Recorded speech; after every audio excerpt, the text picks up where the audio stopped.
할렐루야, 존귀하신 주님의 이름을 찬양합니다. 오늘도 기쁘고 감사한 마음으로 주님을 예배하기 원합니다. 1월 12일 목요일 아침 예배를 하나님께 올려드리겠습니다. 기도하겠습니다. 은혜와 사랑의 주님, 감사합니다.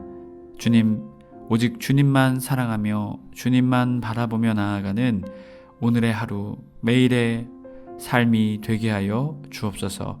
그리하여 주님이 주시는 놀라운 은혜로 살아가는 복된 우리의 삶이 되게 하여 주옵소서. 우리 주 예수 그리스도의 이름으로 기도드립니다. 아멘. 시편의 말씀으로 우리 주님을 찬양하며 우리의 마음을 고백하기 원합니다. 시편 89편 35절 37절의 말씀입니다. 우리 함께 합독하여 읽겠습니다. 내가 나의 거룩함으로 한 번 맹세하였은즉 다윗에게 거짓말을 하지 아니할 것이라. 그의 후손이 장구하고 그의 왕위는 해같이 내 앞에 항상 있으며 또 궁창의 확실한 증인인 달같이 영원히 견고하게 되리라 하셨도다. 아멘. 오늘 우리에게 주신 하나님의 말씀은 민수기 7장 1절에서 11절까지의 말씀입니다. 매일 성경 53페이지에 있습니다. 우리 함께 합독하여 읽습니다.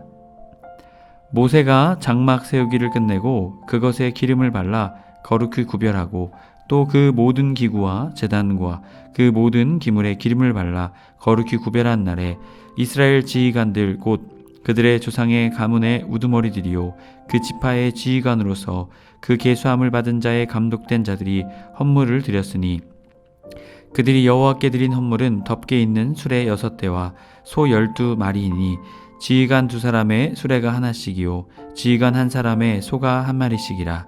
그것들을 장막 앞에 드린지라.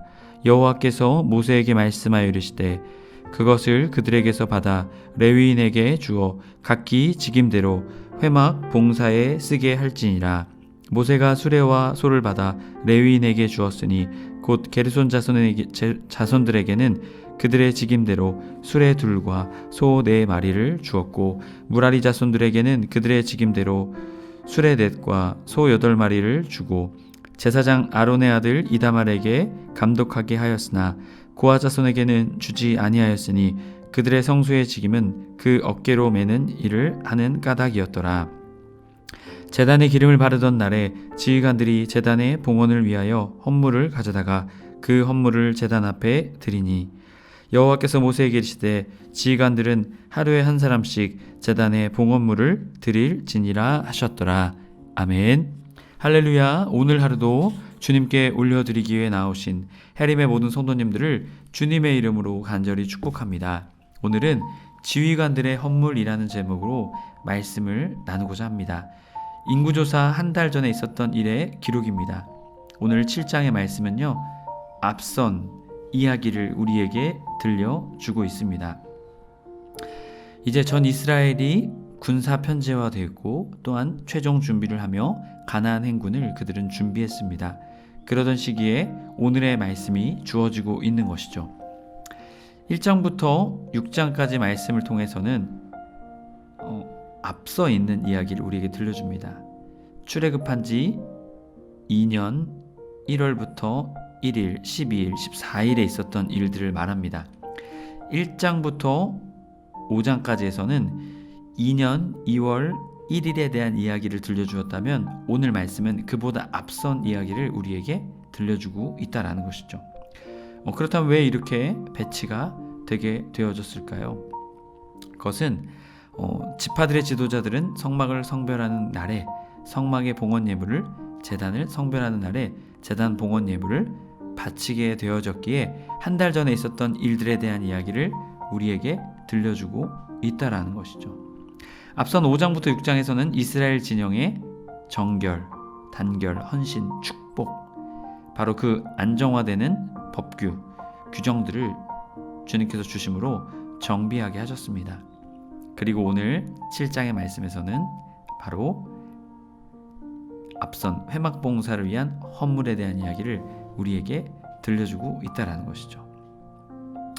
1절 모세가 장막 세우기를 끝내고 그것에 기름을 발라 거룩히 구별하고 또 그 모든 기구와 제단과 그 모든 기물에 기름을 발라 거룩히 구별한 날에. 자, 여기서의 기름을 바르다라는 것은요, 마샤흐라는데요, 성물과 기구에, 또한 특별히 어디다도 바를까요? 사람에게도 기름을 바르지만 특별히 오늘은 성물의 기구에, 하나님께 제사로 드려지는 그 성물 기구에 기름을 바름으로 거룩하게 구별하고 있음을 보고 있습니다.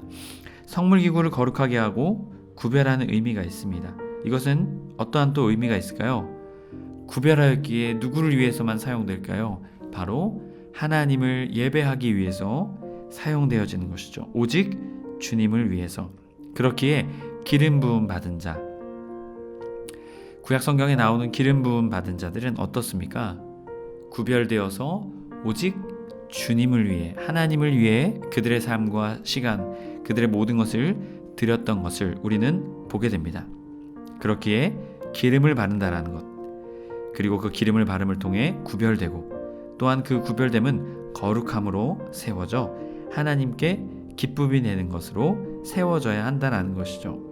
2절 이스라엘 지휘관들과 곧 그들의 조상 가문의 우두머리들이요 그 지파의 지휘관으로서 그 계수함을 받은 자의 감독된 자들이 헌물을 드렸으니. 자, 바로 회막을 위해서, 주님의 성막을 위해서 이스라엘의 지휘관들이, 우두머리들이, 그들이 헌물을 드렸다라는 것을 말하고 있습니다. 자, 여기서 말하고 있는 헌물을 드렸다, 카라부라는 단어인데요, 드렸다라는 단어인데요, 매우 가깝고 친밀하게 접근하다라는 의미가 있습니다. 자, 하나님께 헌물을 드리기 위해 하나님께 가까이 나아갔다라는 것이죠. 자, 그렇게 여기서 중요한 것은 무엇일까요? 하나님께 나아가 정성스럽게 그들이 헌물을 드렸다라는 것입니다. 이것이 굉장히 중요합니다. 여러분, 이 세상을 만드시고 온 만물의 창조자 되신 주님께서 헌물, 이 세상의 그 어떤 것을 원하시겠습니까? 이 세상의 모든 것을 지으신 분인데요, 어떤 것으로도 주님은 원치 않으실 것입니다. 하지만 가장 중요한 건 무엇일까요? 주님을 사랑하는 주님의 백성의 마음과 헌물과 사랑과 시간과 그 모든 것을 주님은요 받기를 원하십니다. 그것을 통해 주님께서 영광 받으시기를 원하십니다. 그랬기에 오늘 각 지휘관들, 각 지파의 지휘관들이죠, 특별히 인구조사의 감독의 일을 맡았던 자들이죠.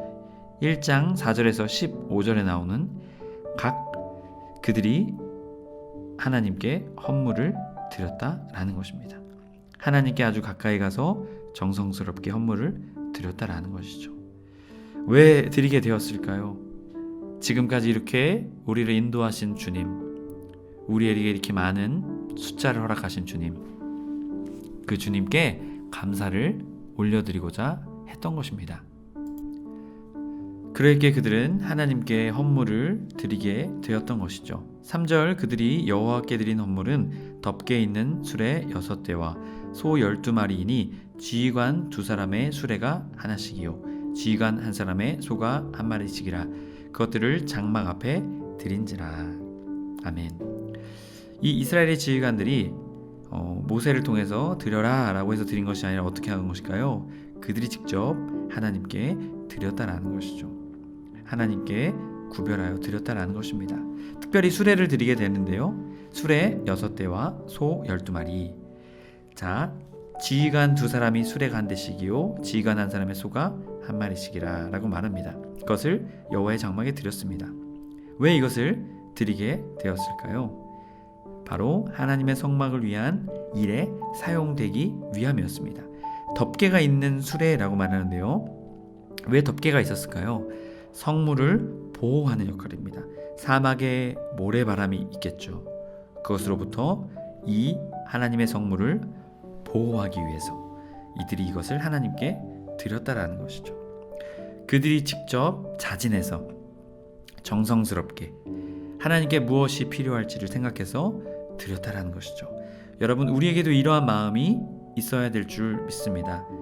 자발적으로 또한 정성을 다해 과연 하나님께는 어떠한 것이 필요하실까? 하나님의 일에 어떠한 것이 필요할까? 그것을 그들이 고민하고 생각하고 하나님께 그것을 올려드렸다라는 것입니다. 매일 성경 1절부터 3절 52페이지 설명 부분입니다. 공동체의 필요를 살피며 내가 할 수 있는 만큼 채우려 노력하는 것이 하나님의 은혜에 감사를 표하는 방법입니다.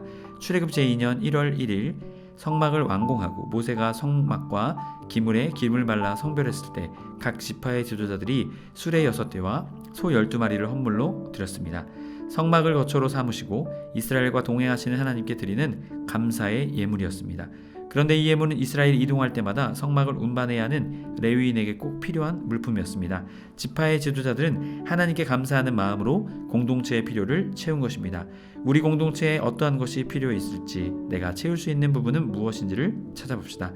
나를 주님의 몸인 교회의 지체로 삼아주신 하나님의 은혜에 감사하는 마음으로 작은 것에서부터 실천하는 우리가 되길 주님의 이름으로 간절히 축복합니다.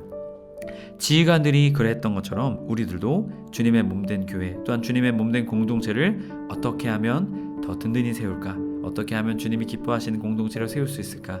여러분 그렇게 여러분의 마음을 다해 자진해서 정성을 다해 주님께 여러분의 삶과 섬김을 올려드리는 여러분의 삶이 되시길 주님의 이름으로 축복합니다. 4절 여호와께서 모세에게 말씀하여 이르시되 자, 또 다른 이야기가 들려지고 있죠. 그것들을 그들에게 받아 레위인에게 주어 각기 직임대로 회막 봉사에 쓰게 할지니라. 자, 직임대로 아보다토 그들의 직임대로 그것을 쓰게 하라 라고 말하고 있죠. 그것들을 그들에게서 받아 레위인에게 주어 각기 직임대로 회막 봉사에 쓰게 할지어다. 이것도 하나님의 일을 위해서 사용되는 것이죠. 모세가 수레와 소를 받아 레위인에게 주었으니 곧 게르손 자손들에게는 그들의 직임대로 수레 둘과 소 4마리를 주었고 무라리 자손들에게는 그들의 직임대로 수레 넷과 소 8마리를 주고 제사장 아론의 아들 이다말에게 감독하게 하였으나 고아 자손에게는 주지 아니하였으니 그들의 성수의 직임은 그 어깨로 매는 일을 하는 까닭이었더라. 아멘. 자, 그런데 공평하게 나누지 않죠. 회막에 봉사하는 일을 위해서 레위인에게 주게 되었는데 공평하게 나누지 않습니다. 왜 그럴까? 이렇게 우리가 생각할 수 있겠죠. 회막의 봉사는 30대에서 50대까지 레위인들이 감당했습니다. 특별히 이 게르손 자손은 앙장의 덮개 그리고 문장 또한 줄을 감당하는 일들을 이들은 감당했습니다. 그리고 고아 자손은 상, 등잔대 또한 단들 그 밖의 성소의 기구들, 휘장을 그들은 감당했습니다. 무라리 자손은 성막의 널판 띠, 기둥, 받침, 기구들, 성막의 골격을 그들은 감당했습니다. 그렇게 그들이 맡은 일들이 다 달랐습니다. 그래서 그들에게 지휘관들이 헌물한 것을 나누어서 그들에게 직임에 따라서 차등 지급하게 되죠. 매일성경 52페이지 4절 9절 설명입니다. 공동체의 자원은 각 사업에 맞춰 적절하게 지원해야 합니다. 지휘관들이 봉헌한 수레와 소는 레위 자손의 직임에 따라 차등 지급되었습니다. 장막의 무거운 목재와 기구들을 운반하는 무라리 자손에게는 수레 4대와 8마리 앙장과 휘장과 덮개 등 비교적 가벼운 물품을 나르는 게르손 자손에게는 수레 2대와 소 4마리를 지급했습니다. 성물을 어깨로 메고 나르는 고아 자손에게는 주지 않았습니다. 공동체의 자원을 사역의 성격에 맞게 사용해야 합니다. 사역의 성격을 고려하지 않는 기계적인 형평성은 도리어 불평등을 낳을 수 있습니다. 아멘. 결국 그러했기에 이러한 이유로 이들에게 차등 지급되어져서 나뉘어지게 된 것이죠. 이것은 하나님께서 그들에게 맡겨주신 사명이었습니다. 각자 자손마다 맡겨진 게 달랐죠. 특별히 앞선 말씀에서도 우리가 레위기 말씀에서도 그런 이야기를 함께 나눴었죠. 왜 중요한 일들을 하나님께서 이 레위인의 자손 중에 특별히 고아 자손에게 맡기셨을까? 이것은 하나님의 은혜이고 하나님의 선택이셨습니다. 그리고 오늘 말씀에서도 마찬가지죠. 특별히 하나님께서는 고아 자손에게 성수의 직임은 어깨로 매는 일이라고 말씀하셨습니다. 결국 이것을 잃어버렸던 이스라엘 백성이 어디에서 일을 당하게 됩니까? 우사에서 그들이 일을 당하게 되죠. 결국 소가 뛰놀 때 다윗이 하나님의 궤를 예루살렘으로 모시고자 했을 때 그들이 어떻게 합니까? 레위 자손이 어깨로 메어야 했지만 어떻게 합니까? 소에다가 싣게 되죠. 수레에다가. 왜 그럴까요? 이방인들이 하는 것들을 보았고 또한 그들이 하나님의 말씀을 잊어버렸기 때문이죠. 결국 그들은 다시 그 하나님의 궤를 메어서 레위인을 통해 옮기게 됩니다. 여러분, 하나님께서 명령하셨기에 그 말씀대로 이것을 따르라고 각 직임대로 나누어 주신 것입니다. 그랬기에 결국 육체적인 고통이 고아 자손에게 있습니다. 하지만 그들에게는 무엇이 있을까요? 하나님의 영광이 있는 것입니다. 성소 안에 귀한 물건들을 제사장이 직접 관여하고 그 용품들을 챙겨야 했기 때문이었죠. 여러분, 그랬기에 하나님께서는 이들에게 놀라운 은혜를 베풀어 주셨던 것입니다. 자, 이어지는 10절부터 제단에 기름을 바르던 날에 지휘관들이 제단의 봉헌을 위하여 헌물을 가져다가 그 헌물을 제단 앞에 드리니라. 여호와께서 모세에게 이르시기를 지휘관들은 하루에 한 사람씩 제단에 봉헌물을 드릴지니라 하셨더라. 아멘. 자, 지도자들은 하루에 한 사람씩 제단의 봉헌물을 주님께 드리게 됩니다. 그들은 자원하여서 하나님의 성막 봉헌식에 12지파가 12일에 걸쳐서 그들의 헌물을 하나님께 드리게 됩니다. 결국 하나님의 일을 위해 그들이 자발적으로 스스로 하나님께 감사해서 드리게 된 것이죠. 결국 이스라엘 공동체가 더욱더 믿음으로 굳건하게 세워지게 된 것입니다. 우리 해림의 모든 성도님들도 우리가 주님께 헌물을 드리고 주님께 섬김을 드리고 주님께 찬양을 드리고 영광을 드리는 그것은 우리가 자발적으로 해야 합니다. 또한 하나님께 가까이 나아가기 때문에 거룩함으로 정성스럽게 하나님께 드려야 하는 것입니다. 또한 하나님의 공동체, 또한 하나님의 교회, 또 우리 교회 가운데 무엇이 필요할지, 내가 어떤 것을 섬길 수 있을지, 내가 어떤 것을 또한 감당할 수 있을지를 기도하며 고민하며 주님께 여러분의 삶과 섬김을 올려드리시는 저와 여러분의 삶이 될 때 우리 해림의 공동체가, 해림의 교회가, 해림교회가 더욱더 굳건하게 세워질 줄 믿습니다. 그러한 믿음의 사람, 우리 지휘관들처럼 그러한 믿음의 사람 되시길 주님의 이름으로 축복합니다. 기도하겠습니다. 사랑해 주님 감사합니다. 오늘 이스라엘의 지휘관들이 하나님께 자발적으로 헌물을 드렸습니다. 그들이 왜 헌물을 드렸습니까? 주님의 은혜에 너무나 감사했기 때문입니다. 그랬기에 그들은 자발적으로 정성스럽게 하나님의 성막에 필요한 것을 드리게 되었습니다. 그리하여 이스라엘 공동체가 더욱더 믿음으로 굳건하게 세워지게 하였습니다. 주님, 우리들도 하나님의 공동체, 해림교회, 우리의 마음과 시간, 또한 우리의 섬김, 그 모든 것을 정성을 다해 주님께 하듯 섬길 수 있는 우리 모두가 되게 하셔서 우리 해림교회가, 우리 해림의 공동체가 믿음으로 더욱더 굳건하게 세워지는 은혜가 있게 하여 주옵소서. 우리 주 예수 그리스도의 이름으로 기도드립니다. 아멘. 주기도문으로 마치고 자유롭게 기도하겠습니다. 하늘에 계신 우리 아버지여, 이름이 거룩히 여김을 받으시오며 나라의 임하옵시며 뜻이 하늘에서 이룬 것 같이 땅에서도 이루어지이다. 오늘날 우리에게 일용할 양식을 주옵시고 우리가 우리에게 죄 지은 자를 사하여 준 것 같이 우리의 죄를 사하여 주옵시고 우리를 시험에 들게 하지 마옵시고 다만 악에서 구하옵소서. 나라와 권세와 영광이 아버지께 영원히 있사옵나이다. 아멘.